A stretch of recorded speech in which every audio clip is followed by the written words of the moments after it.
Tales and Scales, The Empty Throne, Chapter 27, The Battle of Maglo.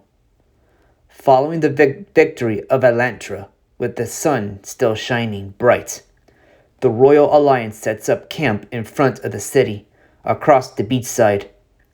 While most train or keep watch, skirmish parties are set up to be carefully coordinated into the swamp to liberate the nearby settlements from rebel influence. Most skirmish parties consist of mainly Royal Army troops, assisted by militia and Kobold allies. The Manchester rebels who were captured are being held in POW cages, guarded by Royal Army guards. The rebels sit around, looking upset that they lost. All they can do is wait for whatever punishment awaits them. As the Royal Alliance awaits the next move, Silvus requests to meet with his family in private in Castle Atlantra. Inside the living room, filled with ocean-themed decorations, located at the second floor of the castle, Silvus sits with his maternal family, consisting of only his uncle Orzine, his two cousins, Sulfi and Eco, and cousin-in-law Tricia. He tells his family what has happened throughout his journey, leading to how his mother Silvira passed away. Sulfi is breaking into tears while the boys give sympathies, except for Orzine, who gets off the couch, walking up to a nearby fireplace. Silvus can hear his uncle breaking into tears, muttering to himself that it is his fault for holding back his nephew. He wipes off his tears with his scarf and asks in a sobbing voice, "Before she died, did she say anything?" Without looking at his uncle, Silvus closes his eyes, with his face looking at the purple carpet. "She made me promise to save Avalonia, or else Tricia will fall into darkness." Silvus looks up at the ceiling, directly at the chandelier giving the room light. "Also, she finally told me that my father is the Alpha King, the whole time making me the heir to Alpha King's throne." Say what?" Sulfi shrieks, while Tricia spits out his rum at the news. Eco laughs, mostly at his sister, remembering his own reaction upon finding out. Orzine does not react, except he only continues to stand in front of the fireplace, no longer in tears, and says, "I know." "You knew?" Silvus perks up, looking surprised. Aside from Arcus, he cannot believe that his uncle knew as well. "Yes, Silvus." Orzine turns his head halfway, looking at Silvus with one eye. "I knew who your father was. When I was young, before joining up with the Knights, your mother would talk non-stop about your father. A week later, after your father died during the celebration of 3rd Avalonia's birth, your mother would not leave her room. When she finally left the room, your grandparents and I were all shocked to learn that she was with egg by an unknown father. I asked who the father was, but she refused to answer. Yet I suspected it was Sulthur. Your mother never really had any other friends close to her." Orzine turns around, fully looking at Silvus with a serious look. He wipes off a tear from his face and tells him, "Enough of that. Your mother would never want us to sit around and mourn forever. If her dying wish is for you to save Avalonia, then I will be honored to aid you the best I can. I owe her that much." Orzine makes a small bow. Silvus guesses that his uncle still believes himself to be guilty for holding Silvus back for the sake of his own family. At least he is willing to take responsibility by helping him. A coughing sound is heard from Tricia, earning Silvus' attention. "I don't mean to interrupt, but I have to say, your life is filled with surprises." Tricia sips more of his rum. discovering a hidden society, fighting dark mistcasters, finding out you're the Alpha Prince, and now you have your own army. You must be some kind of prophesized hero or something. I don't think I'm this prophesized hero thing. I'm just a young raptor who wants this kingdom to get back to normal. Whatever it takes. Silvus takes out his mother's locket, showing it to his family. I still made a promise to my mother before she died, and I will fulfill it. Your mother used to tell me that you sound just like your father. Orzim adds with a smile, sitting back down on a nearby couch next to Eiko. As happy as I am for saving us and my crazy husband trying to make me a widow, Sophie jabs an elbow at Tritus, making him flinch and grunt in annoyance. What are you going to do next? Silvus gets up from his seat and answers her with a voice of enthusiasm. I say, once I get news that Tricia is completely liberated, we're going to take back Maglo next. He makes an arm pump to look heroic, earning playful laughs from both Tritus and Sulfi, while Eiko smiles, turning his head side to side, and Orzim looks at his nephew with a smile, knowing he is right. Taking back Maglo is the next priority, yet one more question remains. As much as I admire your enthusiasm, nephew, don't you think your troops should rest up? I believe there were some wounded. Orzim is right about that. Silvus remembers that there are some wounded troops being tended by healers. Then, he thinks about another opportunity before taking back Maglo. He looks to his uncle and asks, Do you know your way around Shirasic?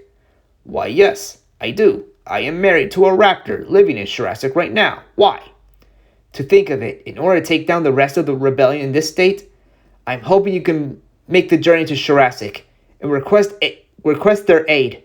They're skilled in archery can be useful. Silvus sees his uncle smile and get up from his couch, telling him that he would love to do so. He did say he would aid him the best he could to honor his mother. Eiko volunteers to go with his father as he wants to see his mother, Aurea. Sulfi, however, states that as much as she wants to go with them, she is still expecting eggs that are still in her belly, and the journey could be dangerous. So, as agreed, Orzim and Eiko head off to Shirasic, with some knights following along. Fee is also seen with Eiko, riding with Eiko, who also volunteered in order not only to be with Eiko, but also to meet his mother, having lots of questions of her own. Probably something to do with the blood relations. Silvus hosts a meeting with his allies in the Elantra war room to pass some time waiting for his uncle to return. Compared to Galagar, Elantra's looks more like a pirate captain's cabin, with more seaside decor and a flag of Tricia hanging. The meeting is mostly about skirmish updates, status of the army, and a plan to liberate Maglo. The meeting is cut off short by the sound of fast knocking on the wooden door, getting all the attention of all the raptors and kobolds in the room. Come in, Silvus orders with a questioning look, wondering what the commotion is. The door opens, revealing a very eager Osea, rushing in with a very happy face. She scans around the room very fast, until she lands her wide-open eyes on Silvus. By the spirits, Silvus, you gotta come with me. We got guests. Osea runs up to Silvus, grabs him by the claw, and drags him out of the war room, leaving dumbfounded members of the Royal Alliance wondering what happened. Osea drags Silvus all the way up on the ridges of the main gates, crowded by guards with their bows and arrows drawn. In the middle, Osea shows Silvus what she saw by pointing a claw forward. He looks down below, scanning through the allied soldiers gathered around the barricades upwards, all the way to a group of raptors of 50, wearing Manchester colors except they have black paint covering half. Among the crowd, an armored male carrying a claymore on his back and not wearing his helmet steps up, presumably in charge. His scale color looks like Osia's and Targan's, except his eye and feather color are yellow. His mane is brushed in a spiky back position. The leading male takes a deep breath and shouts, "Are you the one who defeated the rebels here?" "Indeed I am. Who are you, and what is your business here?" Silvus shouts back with both his claws to his snout. "I am Anvar Buck. I have come here to join your alliance." Silvus is about to ask why he should trust him, until he hears Osia gasp beside him. "Oh my goodness, Silvus, he's my cousin. He's one of the few raptors who spoke out against my brother." She pauses, and her expression becomes guilty. "Which is before I learned of my brother's treachery." If Osia could trust this Buck, then he would too. He needs all the help he can get. So Silvus orders the guards to let them through. With the troops moving out of the way, the main gates open, allowing the leading male named Buck, who tells his troops to stay with the allied troops and mingle while he walks into the city as Silvus and Osia climb down the ridge. Silvus sees Osia run past him very fast and embrace her cousin into a big hug, like a hatchling and parents reuniting with each other. He can tell they miss each other by seeing a tear or two that falls from both their faces.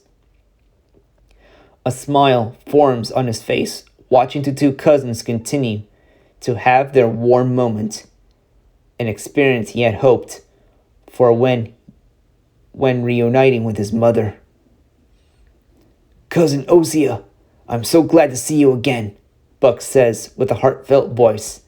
Hearing his voice, Silvus guesses he is at least 1 or 2 winters younger than himself. "Me too, Buck." Osia pulls back from her cousin. "I'm even gladder to see that not all my family are close-minded." Buck chuckles in response and ruffles his cousin's long feathered mane and jokes. "Actually, I thought you were close-minded when you defended your brother when Mother and I tried to warn you." The mention of Buck's mother perks up Osia, making her turn to the side, looking around the Monchestians he brought, speaking with the allied troops for a particular raptor. "Where is Auntie Doe?" Buck's expression turns sour at the question. He looks down at the ground, causing Osia to worry. Buck looks up, still looking sour, and tells her, "She stayed behind." "What do you mean, stay behind? Did something happen at Monchester? Particularly Rookengrad?" Silvus butts in, wanting to know more about the supposed Anvar ally. Buck and Osia turn their gazes to Silvus. Buck walks up to him and greets him. "You must be Silvus, the supposed Alpha Prince I overheard your troops speak about." "I am indeed." Silvus briefly shakes Buck's claw. "What about you explain as we walk back to the castle? I was actually in the middle of preparing to take back Maglo from rebel claws." Buck finishes for Silvus sternly. Whatever happened between him and Targan must have been personal. And yeah, I will be happy to explain. And I must warn you both, it's a very long and painful story. The tone of Buck's voice hints at something tragic. Wasting no time, Silvus escorts the 2 Anvar cousins through the streets. Along the way, Buck tells them that the ongoing war is beginning to take its toll on the Betadom. Food is becoming scarce, causing hunger riots due to heavy distribution. Working conditions at both the smithies and the mines are getting more dangerous, causing workers themselves to strike. And now complaints are being made that dark mistcasters are kidnapping their own to perform horrific experiments. When any of the issues were addressed, Targan would instantly execute them and brand them as traitors, causing Osia to gasp in horror. "What about Auntie Doe? As the steward and member of the Enbar clan. She must have spoken up to him. She did, causing a deeper rift between Targan and her. Mother tried to convince him that this war is going too far, but he assaulted her, threatening her not to never tell him what to do. Buck tightens his fists, growling as his tail begins to shake. The three stop in the middle of the castle courtyard as Buck continues his story. Not standing his leadership anymore, my mother tried to organize a coup to remove him as Beta Lord, but Targan has so many spies. My mother and many of her associates got arrested, except for me and the troops I brought. And how did you escape? Silvus asks. And after Auntie Del was captured? Osea asks after. Buck closes his eyes, turning around, making a few steps towards the main keep, and answers. I don't know what exactly happened to Mother, but the last time I saw her was when she ordered me and the men to escape through a secret tunnel to buy us time. Since then, we have been trying to find help from the royal army, only to see you leading them with a strange group of small creatures. In case you saw us as enemies, we followed you at a distance, which is how we witnessed your victory. Buck finishes looking very hopeful. Well then, 1, the strange creatures you mentioned are called kobolds, and they are really helping us stop Targan. And 2, this war is really about stopping Bylark. Targan is just a puppet for his own gains. Silvus states with his arms crossed. Bylark, you mean that manipulating dark mistcaster? Mom and I suspected he's the one who twisted Targan's mind? Buck speaks out in anger. Osea puts a claw on his shoulder, calming him down. You are correct, cousin. Bylark is the one who managed to fool not only my brother, but many other raptors who follow him. Silvus walks up closer to Buck, who is an inch shorter, and tells him, What about we meet up with the others in the war room? They are going to want to meet you. Buck nods in agreement with a determined frown. So Silvus leads the cousins into the castle to meet with the others. Stopping by a pair of large doors in the wooden hallway, Silvus has the Envar cousins stop for a moment. When Buck asks why, Silvus turns around and tells him, I better get in first. They might think you're a rebel spy, so they might attack you. Buck is about to protest, but Osea convinces him otherwise. With a hesitant nod, Buck allows Silvus to enter the war room first. Every raptor and kobold is seen talking among themselves in the room. Leon and Key are talking about war stuff, both being soldier boys. Tritus butts in between, joining into the conversation, discussing his own war stories, of his hunting adventures. Nardo tries to flirt with Gwynny, but she tells him that she already has a husband and 2 daughters, making the former flinch in embarrassment. Silvus calls them out, gaining their attention. Your Highness, about time you came back. We almost thought you went out to get married to that girl. Gwynny jokes, as all eyes go to Silvus. No, I did not. But I want you all to have open minds, as we have a new questionable ally you all must meet. What do you mean, questionable? Tritus raises his brow at Silvus. Silvus opens up the door slowly and motions for Buck to come in. Seeing that he is wearing a Manchester-colored cape, both raptors and kobolds almost rush to draw their weapons, only for Silvus to raise his claw, telling them to halt. Bro, what is the meaning of this? Leon demands, sounding overprotective. Perhaps he has been very overprotective ever since he almost lost his brother. Keeping his cool, Silvus replies, Every raptor and kobold, this is Envar Buck. He is a defector from Manchester. He wishes to join us. And how do you know he won't be one of them backstabbing crew members? Tritus questions, folding his arms. Buck steps up and answers, looking defensive. Because my mother and I tried to overthrow him, but we failed. So, you and your mother tried a coup. How did it ever so dreadfully fail? Nardo asks, scratching his chin. And you mentioned you wanted Enva.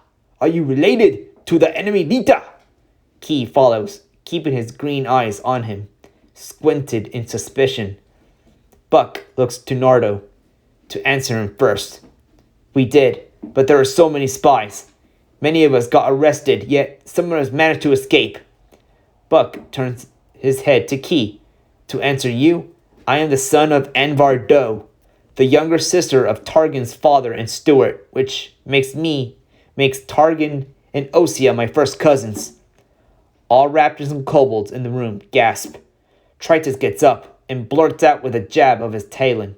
Ha! So you are Targan's kin, which means you might be a backstabbing spy. Did I not mention that my mother and I tried to overthrow him? And also, not all Manchestians are against the Mystatorium. A lot of raptors back home are starting to rise up against him, for crying out loud. Buck shouts back, defensively, like an angry teen, which is natural for his age. Oh boy. Silvus mutters to himself with a facepalm. He better convince his allies that Buck is friendly before things get ugly. So he tells them to give Buck a chance, reminding them that Osea, a Manchester native herself, helped him escape. He even tells them to use Buck as an opportunity to win hearts and minds when they head to Manchester itself. Skeptical at first, they eventually agree to let Buck help, but they will be watching him. For the rest of the day, Silvus takes his time training his skills in order to prepare. First, he spars with his friends, especially Leon and Nidus, to practice more with his sword skills. Then he goes to pair of practice dummies, where he demonstrates his offensive spells, like his favorite, the lightning shock, to zap 5 dummies with 1 claw. Sometimes he would go to a quiet place like the library to meditate on all the spells he knows. Eventually, news of Orzine's return with reinforcements from Jurassic is heard by Silvus' hidden ear. From the castle balcony, Silvus spots his uncle bringing in Jurassic militia, led by their beta lady. He smiles at the sight, knowing he is prepared for the battle ahead.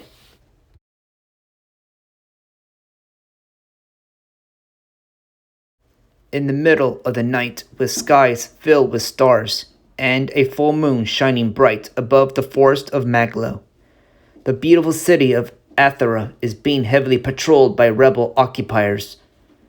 Lots of rebel guards keep eyes out along the wall ridge, due to hearing the news that their army is defeated in Tricia. In response, their beta has ordered a heavy presence to prepare for a possible counterattack. The only setback is the difficulty of watching into the large forest eastward, due to the darkness of night. It is the only place they suspected where the rumored Royal Alliance is going to attack. A swarm of objects glowing orange is seen flying out of the tall trees. With a closer look, they all seem to be flying towards them, revealing that they are firebombs. One, the rebel guard, shouts, "Look out!" Too late, as the first barrage of firebombs collide on the ridges, blowing up the nearby troops. The sound of marching feet is heard inside the forest. Coming out is a massive legion of the royal army, leading their allies with large tower shields up, giant pikes raised, and flags of Avalonia hanging. A battering ram is seen in the middle being pushed toward the wall. The rebels fire arrows, hoping to stop their advance, but the Royal Army ground forces carry ladders nearby and manage to get close and raise them up. A Royal Army soldier leaps off from one of the ladders with a claymore, taking out a nearby rebel, making a war screech followed by another. With the ladders latched onto the top ridges, The royal army and their allies quickly climb up to take out the defending rebel archers, who are trying to stop the battering ram from getting close. From the south, a horde of rebel forces attempt to reach the city to assist, only to be flanked by a barrage of arrows flying out of the forest nearby. Out of the same place, Shima, Tricia, and Jurassic forces swarm out, being led by King Ki, Beta Lord Tritus, and Krova Zira, the Beta Lady of Jurassic. They all lead the charge, with the backing of the remaining Royal Army troops led by Nidus, in order to flank the extra rebel troops to ensure that the main Royal Army can breach the city behind. More Royal Army troops flood up to the ridges, taking out the defenders. This allows the battering ram to reach its destination. The troops operating it turn the lever, raising the ram back far, and releases it to pound the wall with a massive force at least 3 times. With the 4th time, the wall finally shatters, allowing the royal army to rush in. With the city breached and the extra rebels taken care of, the allied army focuses its attention on the city, as the Creston and Manchester defector forces join in the battle. The Royal Alliance floods into the city, taking out nearby rebel guards, and Silvus is seen hopping in alongside Leon, Nardo, who is wielding a crescent-style halberd, Buck, who wields a claymore, and Orzim, who is wearing his old Knights of the Mist armor, wielding his mist spear. Silvus looks around to see that they are in the Omega district. He can tell by the lower-class wooden buildings clumped together. The enemy breached in! Silvus hears a pair of rebel troops retreating into another district. But that is not his target, as more troops run past him through the hole. He turns his head northward to gaze upon the towering cathedral-like building in the distance. Castle Athera, his old home. Whoever took his mother's place must answer for siding with the rebels during the invasion. Silvus turns to his companions to give them orders. Uncle, you lead some troops to reclaim the Delta and Monastery districts. Leon, you used to know your way around the Omega and Market districts, so you are in charge of that. Nardo, you will be in charge of guarding this position for the others and telling them that Tritus and Zira are to join Orzim, while Ki and Nidus are to join Leon. I will storm the castle with Buck and some troops. Got it? All heads nod. Silvus looks to Buck, who in turn looks eager. He motions for Buck to follow, along with at least 500 of the Royal Army troops and other Manchester defectors, who are now at least 100, due to those who were prisoners being convinced to join up. Silvus and his allies fight all the way to the castle district to find it guarded by more rebels, forcing them to fight through. The royal defector troops distract the rebels guarding the castle courtyard, engaging them in battle. This allows Silvus and Buck to slip by to the castle entrance door. Silvus slowly opens up, taking a peek to see the entrance hall is empty, suspecting a trap. He turns to Buck and orders, "Help the men fight off the rebels while I scout the head. I don't want us to land in an ambush." "You crazy? What if something happens to you?" Buck protests. Silvus does not know what to say, honestly. Instead, he tells Buck to simply trust him. Buck looks hesitant, not wanting Silvus to head into a trap. So he trusts him, and decides to run off to help the troops as ordered. Silvus runs into the castle, empty as expected, while the sounds of war are still heard from the outside. Silvus proceeds to keep his guard up, running through the hall all the way to the main throne room doors. He suspects the pretender might be waiting for him. He uses his gravity mist power to slowly open the pair of doors to see the throne room with the wellspring in sight. Silvus slowly walks into the candlelit room to see the beta, him or herself. Turns out the pretender is a beta lady, a plump-looking she-raptor with yellow scales, red eyes, and long red mane and tail. She is wearing the Beta Lady cloak and silver crown, staring at him, shivering in fear. Silvus, I'm surprised that you are the one who leading this invasion. The pretender stammers, with a cheeky smile looking at him in fear. Silvus knows who she is. He stares at her, looking somewhat surprised and confused. Of all the nobility within Maglo, they choose her? True, she was never a friend of Clan Vessel, but she is part of a very unpopular clan. Not to mention, she used to be very spoiled and cared for nothing but fancy jewelry. Bula Jezza? They picked you? Well, they were very desperate for a new beta in charge, so I stepped up. I'm here as long as I do what they say. Jezza shrugs until another voice calls out behind Silvus, with a sound of a sword being drawn. And you're gonna step away from her.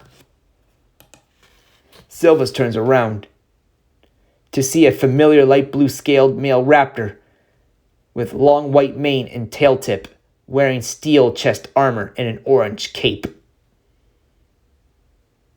He looks at Silvus with a stern expression with his dark green eyes. Silvus gasps at the sight of him. Posius, you are one of the rebels? Posius, as Silvus calls him, used to be his mother's bodyguard as part of raptor tradition for the nobility to have a bodyguard of opposite gender. Posius begins to circle around him, while Jezza runs behind the throne like a coward, fearing for her life. That's right. I betrayed your mother for something better. Guess that's why you were absent before the invasion, Silvus assumes, beginning to circle along. Why did you do this? When I first laid eyes on your mother, I thought she was the most beautiful thing ever. I tried to talk to her, but she refused to even acknowledge me. I thought being a bodyguard will allow me to get close, only to have my heart shattered when she told me that she was with another male. All that changed when the rebels took over, but now you have returned to ruin everything. You don't have to do this, Posius. Silvus tries to plead, but the heartsick male will not listen. Instead, he raises his sword with a screech, running at him, forcing him to fight. While Silvus and Posius clash swords, Jezza peeks out, rooting for Posius to defeat Silvus so she can stay in power. Posius uses one of his feet to push Silvus to crash into a nearby mannequin in armor. He tries to get up, but Posius has him pinned and is about to make another strike to finish him off until Jezza shouts, "Watch out!" A claymore comes out of nowhere, slicing off Posius' claw, disarming him. Screaming in pain, he gets off Silvus and lands on his knees, holding onto his cut wound. In rage, Posius looks to his right to see Buck with the claymore covered in his blood. You are so dead, Posius rants, only to be yoinked by the tail. Silvus is using a gravity spell, levitating him up in midair with one claw. Silvus uses one claw to spin Posius around very fast and slams him onto the ground in front of Jezza, who screams behind the throne. With the crazy bodyguard out cold, Silvus gets up, recovering a lot of mist quickly thanks to the presence of the wellspring. He turns his gaze around to see Buck with a smile, giving him a thumbs up. I owe you one. Anything for a special friend of Osea, Buck replies, seating his sword on his back. The sounds of footsteps are heard coming into the throne room to see all the members of the Royal Alliance, led by Orzine with a smile on his face. Good news, nephew. With the help of eager civilians, the city is all ours. The troops behind all raise their weapons, screeching in cheer as Silvus smiles at the sight. He turns his attention to see Jezza still hiding behind the throne, with their unconscious bodyguard still lying in front. Silvus orders some of the troops to apprehend him to the dungeons to await judgment. As ordered, the troops rush in to take Jezza, who struggles and begs to be released, along with the bodyguard. Silvus walks up to the throne, looking up at the wellspring of Maglo. He smiles, shedding a small tear coming down from his right eye, and whispers, "I'm back home, Mother." End of chapter 27. Please leave a like and subscribe, and leave a comment if you love to see more chapters of Tails and Scales, The Empty Throne. And I do apologize for such a long wait. It was a little difficulty of trying to figure out what pictures I gotta draw, and yeah, it is hard to actually make the pictures itself. But either way, I still managed to pull through, and the tale is almost done. Stay tuned. Ciao.